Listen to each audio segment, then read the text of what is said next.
నమస్కారం. దూరదర్శన్ వార్తలకు స్వాగతం. నేను కీర్తి. ముందుగా ముఖ్యాంశాలు.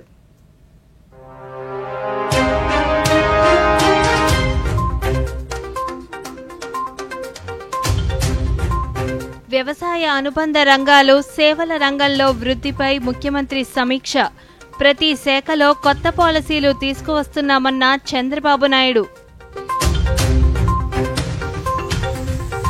రాష్ట్రంలో కేంద్ర ప్రభుత్వ ప్రాజెక్టులు త్వరితగతిన పూర్తి చేసేలా ప్రణాళికలు రూపొందిస్తున్నామన్న కేంద్ర మంత్రి డాక్టర్ పెమ్మసాని చంద్రశేఖర్.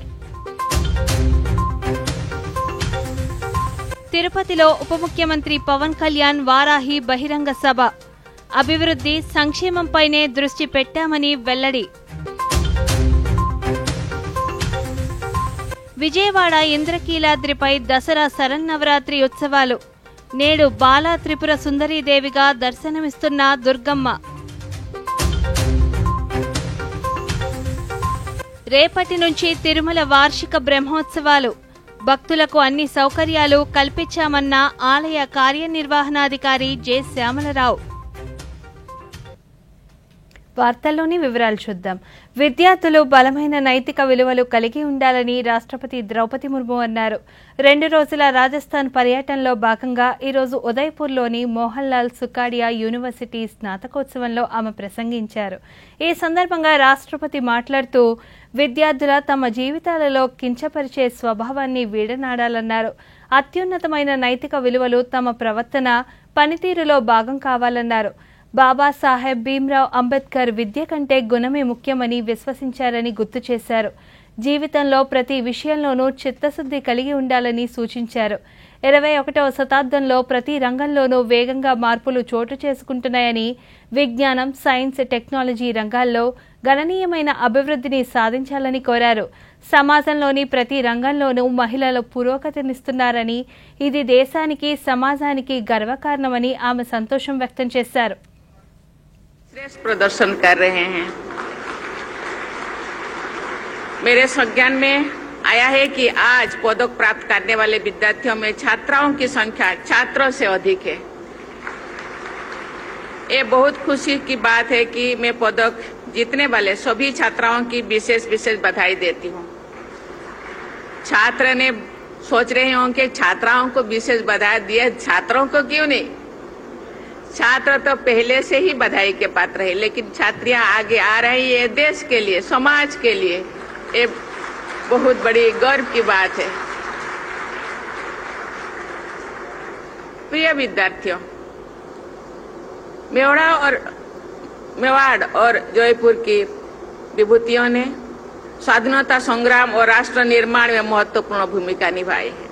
ये क्षेत्र सदियों से राष्ट्रीय अस्मिता के संघर्ष का साक्षी रहा है। राणा सांगा, महाराणा प्रताप और भक्ति काल की महान संत कवयित्री मीराबाई का ये क्षेत्र शक्ति और भक्ति के संगम का क्षेत्र कहा जा सकता है। यहाँ की जनजाति बहुल आबादी ने इस क्षेत्र का ही नहीं पूरे देश का गौरव बढ़ाया है। यहाँ के इतिहास का రాష్ట్రంలో నూతన పాలసీలతో అన్ని రంగాలను గాడిన పెట్టి మళ్లీ ఆర్థిక వృద్ధి సాధించాలని ముఖ్యమంత్రి నారా చంద్రబాబు నాయుడు పేర్కొన్నారు. సచివాలయంలో ఈరోజు వ్యవసాయ అనుబంధ రంగాలు, పారిశ్రామిక రంగం, సేవా రంగంలో వృద్ధిపై ఈరోజు ఆయన సమీక్ష సమావేశం నిర్వహించారు.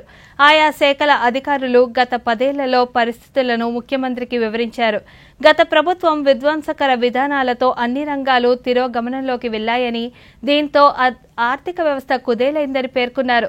ప్రతి శాఖలో కొత్త పాలసీలు తీసుకువస్తున్నామని, వీటిని సమర్థవంతంగా అమలు చేసి ఆర్థిక పురోగతి సాధించాలని ముఖ్యమంత్రి సూచించారు. ప్రజల జీవన ప్రమాణాలు పెంచడంతో పాటు ప్రజలపై అదనపు భారం లేకుండా ప్రభుత్వ ఆదాయం పెంచే విధానాలను అమలు చేయాలని ఆదేశించారు. వ్యవసాయ రంగంలో సమగ్ర యంత్రీకరణ ద్వారా సాగు ఖర్చులు తగ్గించవచ్చన్నారు. ప్రభుత్వం అంటే పథకాలు ఇవ్వడం మాత్రమే కాదని, ఆయా రంగాలను బలోపేతం చేసి ప్రజల ఆదాయాలను పెంచడం ముఖ్యమన్నారు. 15% గ్రోత్ రేట్ లక్ష్యంతో ప్రభుత్వం పనిచేయాలని అధికారులకు సూచించారు.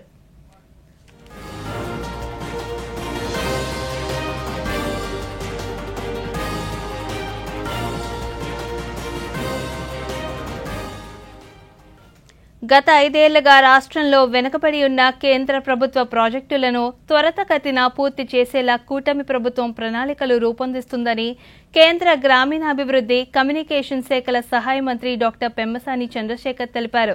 గుంటూరు రైల్వే స్టేషన్, రైల్వే యార్డుల్లో జరుగుతున్న పలు అభివృద్ధి కార్యక్రమాలను ఆయన ఈరోజు డివిజనల్ మేనేజర్ ఎం రామకృష్ణతో కలిసి పరిశీలించారు. అనంతరం మంత్రి మాట్లాడుతూ గుంటూరు రైల్వే స్టేషన్కు మంజూరైన 150 కోట్ల రూపాయలతో మల్టీ ట్రాకింగ్ కనెక్టివిటీ పనులు మార్చి 26లోగా పూర్తి చేస్తామన్నారు. అలాగే 40 కోట్ల రూపాయలతో మంజూరైన Amrit Bharat station development scheme కూడా త్వరలోనే పూర్తి చేయనున్నామని రైల్వే శాఖ హామీ ఇచ్చినట్లు తెలిపారు. ఈ పథకాల అమలుపై ప్రతి నెలా సమీక్ష నిర్వహిస్తానని, అన్ని శాఖల విభాగాలను సమన్వయం చేసుకుంటూ ముందుకు వెళ్తామని మంత్రి వివరించారు. అమృత్ భారత్ స్కీమ్ తీసుకుంటే కొన్ని పనులు 70% అయినాయి, కొన్ని పనులు 20% అయినాయి, కొన్ని 40% అయినాయి. అంటే ఇప్పుడు suppose PF surface resurface concreting అనేది 40% అయింది, వెయిటింగ్ హాల్స్ 30% అయినాయి, పార్కింగ్ ఏరియా ఓన్లీ 20% అయింది, ఫసాడ్ అయితే స్టార్ట్ అవ్వలేదు. మరి మల్టీ ట్రాకింగ్ తీసుకుంటే బిల్డింగ్స్ 30% అయినాయి, బ్రిడ్జెస్ ఓన్లీ 53% అయినాయి. ఇవన్నీ ఎందుకని డబ్బులున్నా కూడా కొంత డిలే అవుతుంది. ప్లస్ అదిగాక మేము తిరిగినప్పుడు అక్కడక్కడ క్వాలిటీ ఇష్యూస్ కూడా ఉన్నాయి. ఇవన్నీ ఒకసారి రివ్యూ చేసి కాంట్రాక్టర్ గారితో మాట్లాడి అన్ని డిపార్ట్మెంట్స్ని కోఆర్డినేట్ చేసుకొని, డిఆర్ఎం గారు ఉన్నారు ఇక్కడ, ఇప్పుడు మాకు హామీ ఇచ్చారు ఒక ప్రాజెక్టు ఈ 40 crores అమృత్ భారత్ అయితే వచ్చే మార్చి కల్లా కంప్లీట్ చేస్తా అన్నారు. అదేవిధంగా మల్టీ ట్రాకింగ్ అయితే ఎప్పటిలోపు కంప్లీట్ చేస్తాను? 26 మార్చి, అంటే 1.5 year లోపు రెండు ఎట్టి పరిస్థితుల్లో కంప్లీట్ చేస్తా అని ప్రామిస్ చేశారు. మేము కూడా ఎవ్రీ మంత్ వచ్చి ఇవన్నీ కొంచెం క్వాలిటీ ఇష్యూస్ ప్రోగ్రెస్ పర్ఫెక్ట్గా ఉండే విధంగా మా నియోజకవర్గ ఎమ్మెల్యేలు రాష్ట్రంలో అభివృద్ధి సంక్షేమంపైనే దృష్టి పెట్టామని ఉప ముఖ్యమంత్రి కె పవన్ కళ్యాణ్ తెలిపారు. తిరుపతిలో వారాహి బహిరంగ సభలో ఈరోజు ఆయన మాట్లాడుతూ ప్రాయశ్చిత్త దీక్ష చేపడితే దానిని అపహాస్యం చేశారన్నారు. సనాతన ధర్మాన్ని పరీక్షించారన్నారు. తన కుమార్తె డిక్లరేషన్ ఇచ్చిన తర్వాతే తిరుమల ఆలయానికి తీసుకువెళ్లినట్లు తెలిపారు. సనాతన ధర్మంపై దాడి జరిగితే సహించేది లేదన్నారు. నా గౌరవాన్ని ప్రకటించిన వాడిని ఒకటి కాదు, రెండు కాదు, అనేక పర్యాయాలు. నిన్న నా కూతుర్ని రష్యన్ ఆర్థడాక్సీ వాళ్ళ మదర్, రష్యన్ ఆర్థడాక్సీ చర్చికి సంబంధించిన వ్యక్తులు నా కూతుర్ని తిరుమల తీసుకెళ్తే అది నేను ఇంట్లో పూజలు చేసినా కానీ ఇక్కడికి వచ్చి నేను నా చిత్తశుద్ధి చూపించాను. నా కూతురి చేత డిక్లరేషన్ ఇప్పించాను. నేను అందరికీ చెప్తాం, నన్ను విమర్శించే వాళ్ళందరికీ చెప్తున్నా, ఏ రస్తా అయితే యుద్ధాలు చేస్తుందో, గెలుస్తుందో ఓడుతుందో కానీ ముందుకు పోతుందో అదే నా రస్తా. ఏ రస్తాలో కూడా సంకెళ్ళు కూడా సవాల్ చేస్తాయో, ఏ రస్తాలో కూడా అపజయం కూడా అగ్ని జ్వాలై మండుతుందో అదే నా రస్తా.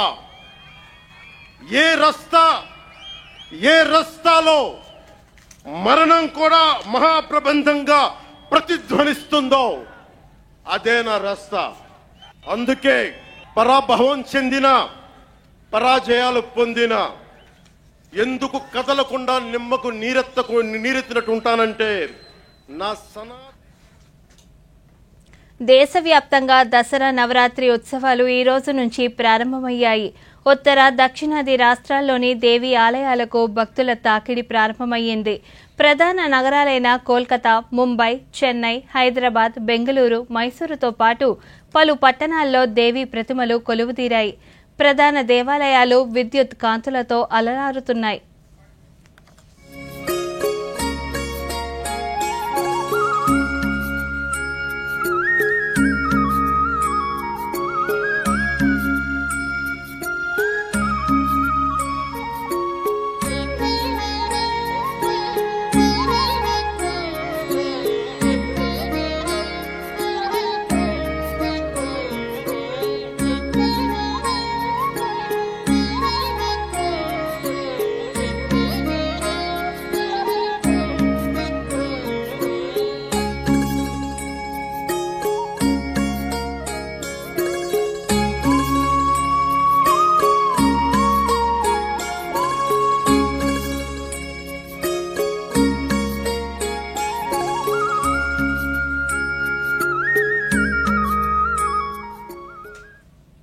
దసరా శరన్నవరాత్రి ఉత్సవాల తొలి రోజు సందర్భంగా ప్రధానమంత్రి నరేంద్ర మోదీ దేశ ప్రజలకు శుభాకాంక్షలు తెలియజేశారు.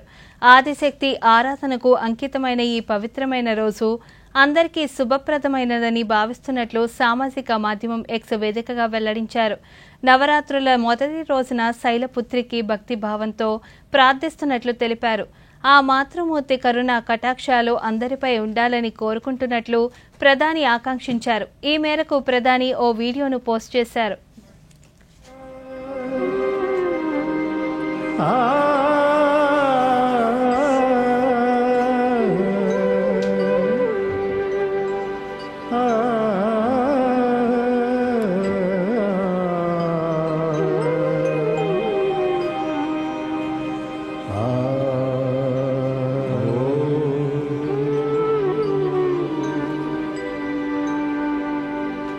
वन्दे वाञ्छितलाभाय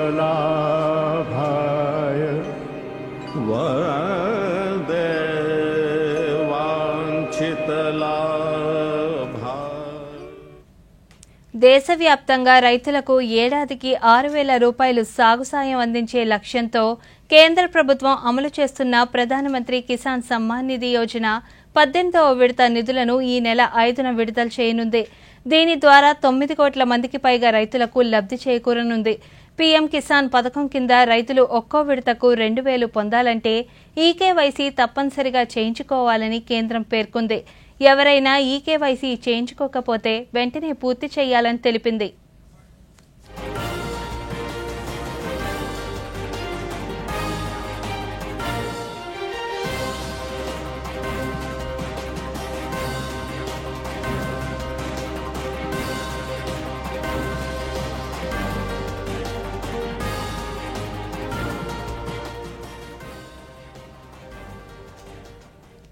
విజయవాడ ఇంద్రకీలాద్రిపై శ్రీ దుర్గామల్లేశ్వర స్వామివారి దేవస్థానంలో దసరా శరన్నవరాత్రి మహోత్సవాలు అంగరంగ వైభవంగా ప్రారంభమయ్యాయి. తొలి రోజు అమ్మవారు శ్రీ బాలా త్రిపుర సుందరీదేవిగా దర్శనమిస్తున్నారు. బాలాదేవి ఎంతో మహనీయమైనదని, బాలాదేవి అనుగ్రహం పొందితే మహా త్రిపుర సుందరీదేవి అనుగ్రహం పొందగలగమని భక్తుల విశ్వాసం. నవరాత్రి ఉత్సవాలను పురస్కరించుకొని భక్తులకు అన్ని ఏర్పాట్లు చేసినట్లు ఆలయ అధికారులు తెలిపారు. విరాజంచాభిష్టీర్యాచనో గృహే లక్ష్మీరాష్ట్రశ్రయాముఖ్యం బాలాత్రిపురసుందరీదేవ్యై నమః.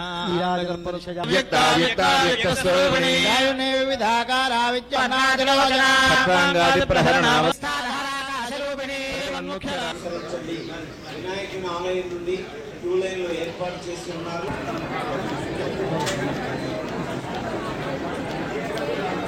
తెలియజేయండి అంతే.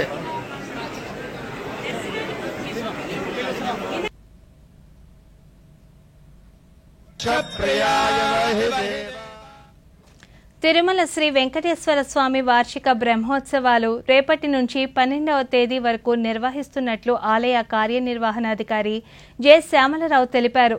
తిరుమలలోని అన్నమయ్య భవన్లో ఈరోజు ఆయన మీడియాతో మాట్లాడుతూ 9 రోజుల పాటు జరిగే బ్రహ్మోత్సవాల్లో వాహన సేవలు ప్రతిరోజు ఉదయం 8 గంటలకు, రాత్రి 7 గంటలకు ప్రారంభిస్తామన్నారు.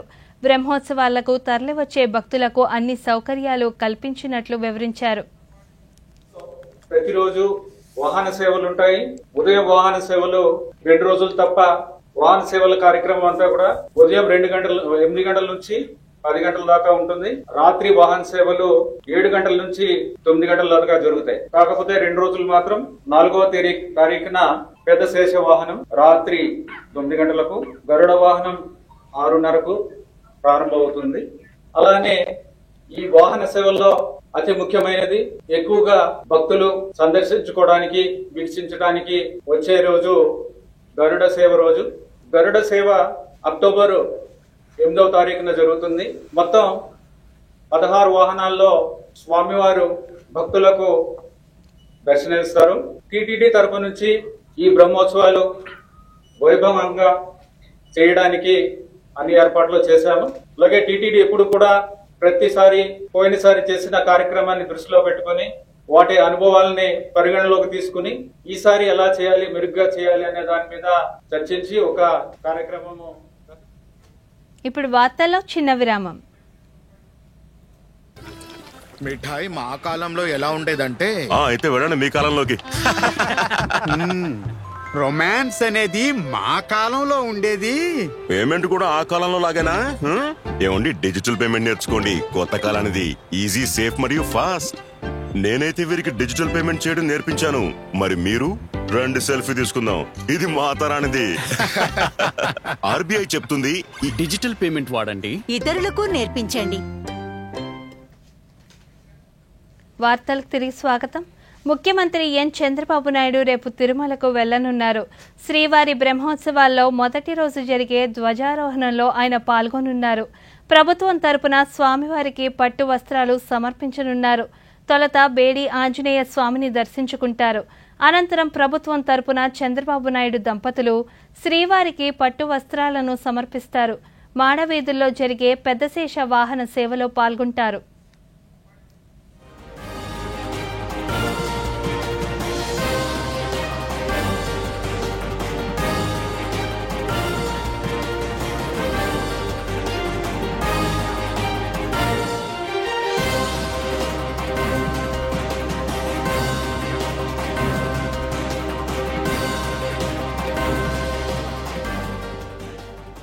ఈ నెల 10న మంత్రివర్గ సమావేశం జరగనుంది. ముఖ్యమంత్రి చంద్రబాబు నాయుడు అధ్యక్షతన జరిగే ఈ సమావేశంలో చర్చించేందుకు ప్రతిపాదనలను సిద్ధం చేయాలని ప్రభుత్వ ప్రధాన కార్యదర్శి నీరబ్ కుమార్ ప్రసాద్ ఆదేశించారు. ఈ మేరకు అన్ని శాఖల ప్రత్యేక ప్రధాన కార్యదర్శులు, ముఖ్య కార్యదర్శులను నిర్దేశిత నమూనాలో ప్రతిపాదనలు 8వ తేదీ సాయంత్రంలోగా సాధారణ పరిపాలన శాఖకు అందించాలని ఉత్తర్వుల్లో పేర్కొన్నారు.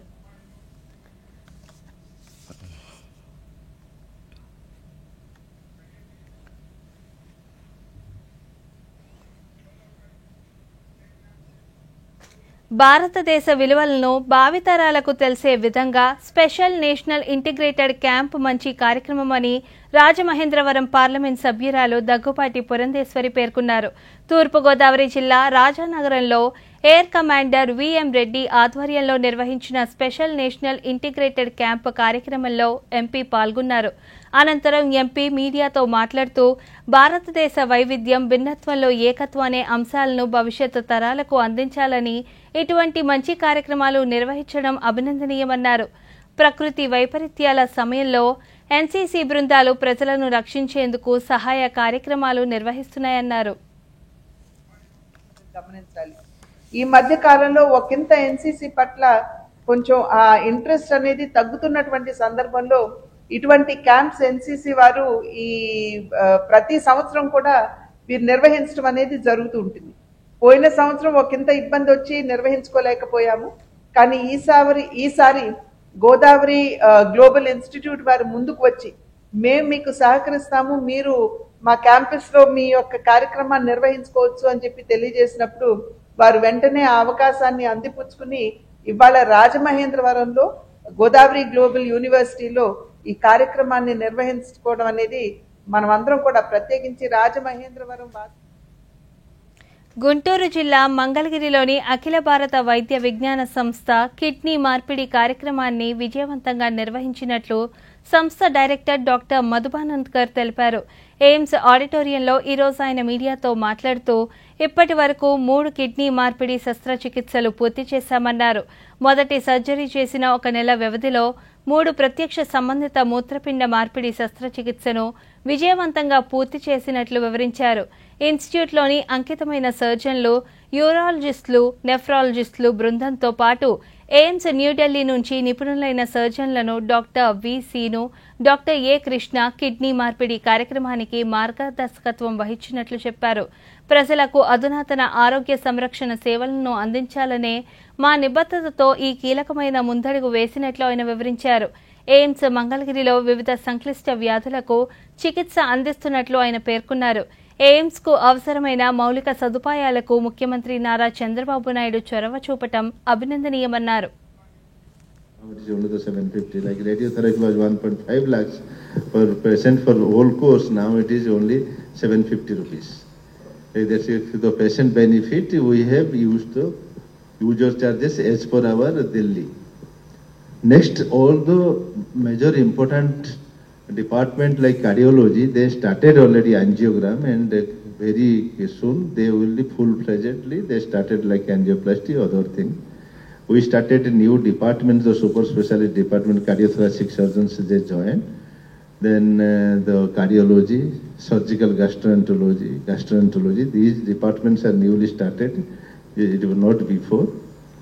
Then Dr. Vamsi told that this for patient benefit, we are started like a SBI Smart Card, UPI based payment system. This patient will not stand in the queue for a long time for payment or any investigations. This card system they will give, and they will have their own independence. That's not like anywhere they can put. Swarnandhra 2047 ప్రణాళికను ముఖ్యమంత్రి చంద్రబాబు నాయుడు సిద్ధం చేయడం పట్ల సర్వత్రా హర్షం వ్యక్తం అవుతుందని Nellore parliament సభ్యులు వేమిరెడ్డి ప్రభాకర్ రెడ్డి అన్నారు.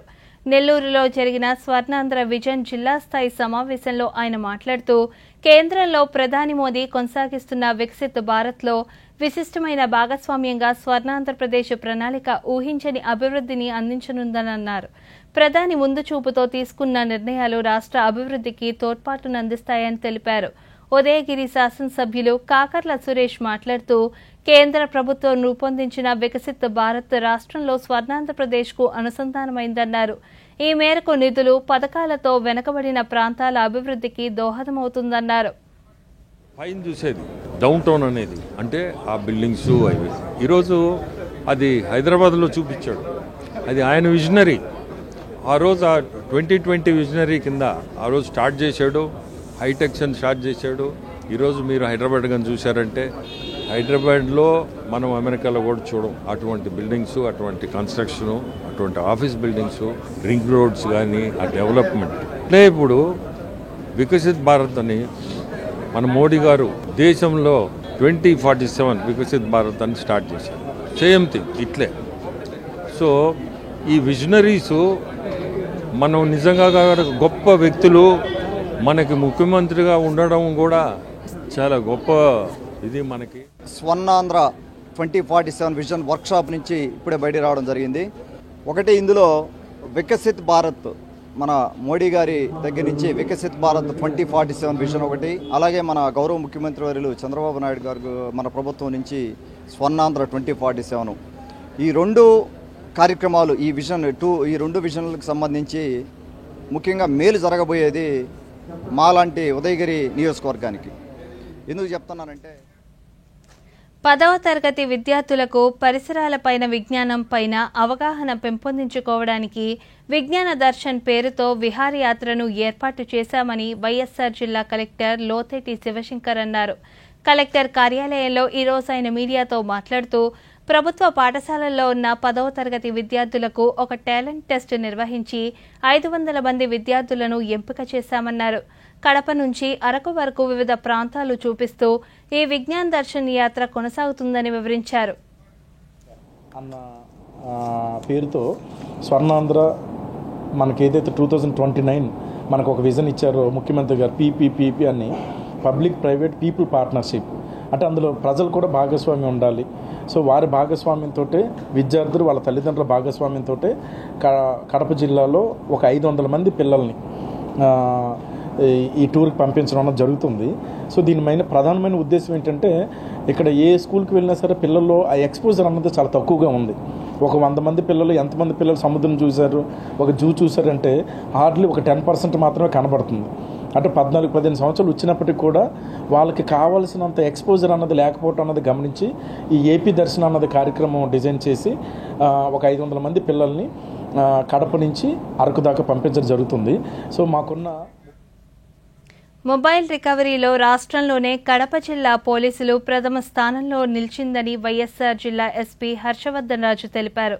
జిల్లా సైబర్ క్రైమ్ పోలీసులు ఆధునిక సాంకేతిక పరిజ్ఞానం, నెట్వర్క్ నిఘా, డేటా విశ్లేషణ పద్ధతులు ఉపయోగించి భారీ మొబైల్ ఫోన్ రికవరీ చేశారు. ఈ సందర్భంగా ఎస్పీ మాట్లాడుతూ సిఈఐఆర్ పోర్టల్ ద్వారా వచ్చిన ఫిర్యాదుల ఆధారంగా మొత్తం 555 మొబైల్ ఫోన్ల రికవరీ చేశామన్నారు. వీటి విలువ సుమారు 1.8 కోట్లు ఉంటుందని తెలిపారు. ఇప్పటి వరకు 5 విడతల్లో మొత్తం 7.4 కోట్ల విలువైన 4068 మొబైల్ ఫోన్ల రికవరీ చేయబడ్డాయని వివరించారు.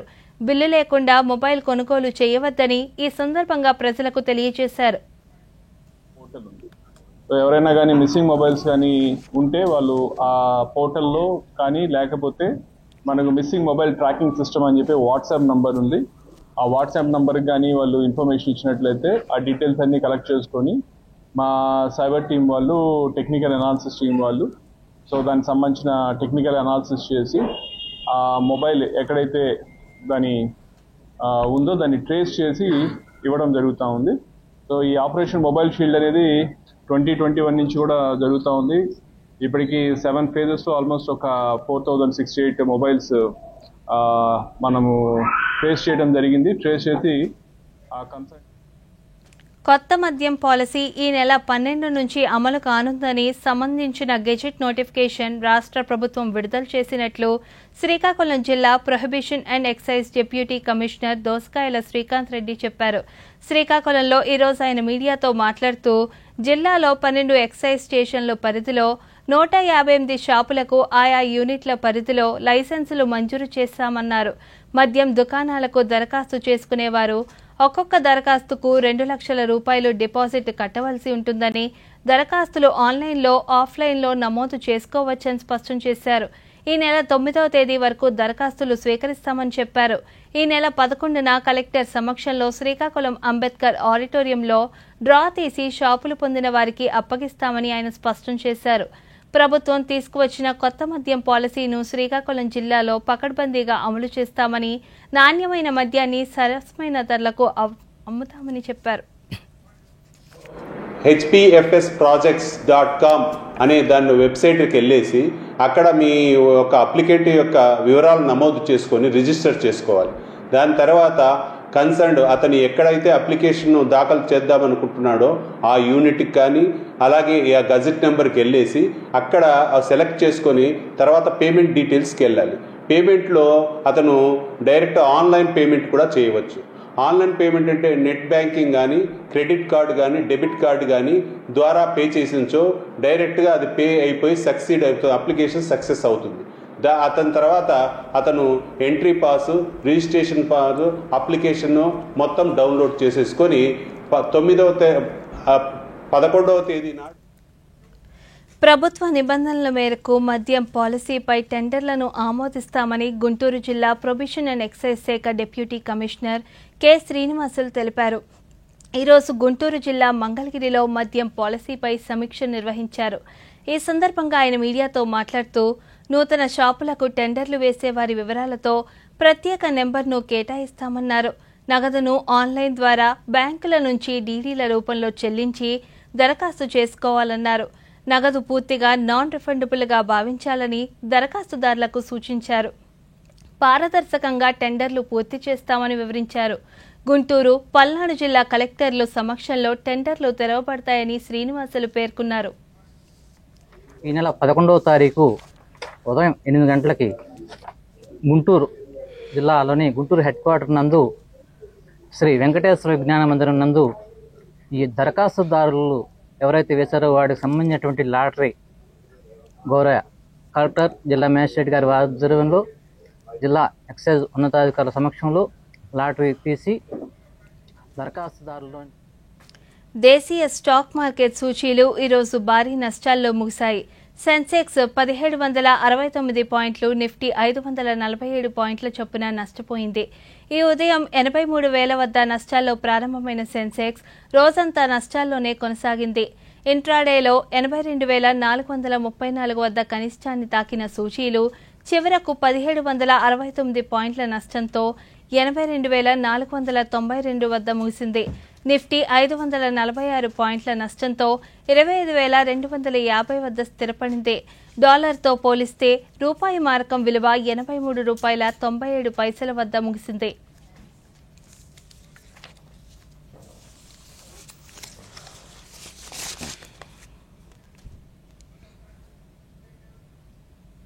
ఈ వార్తలు ఇంతతో సమాప్తం. నమస్కారం.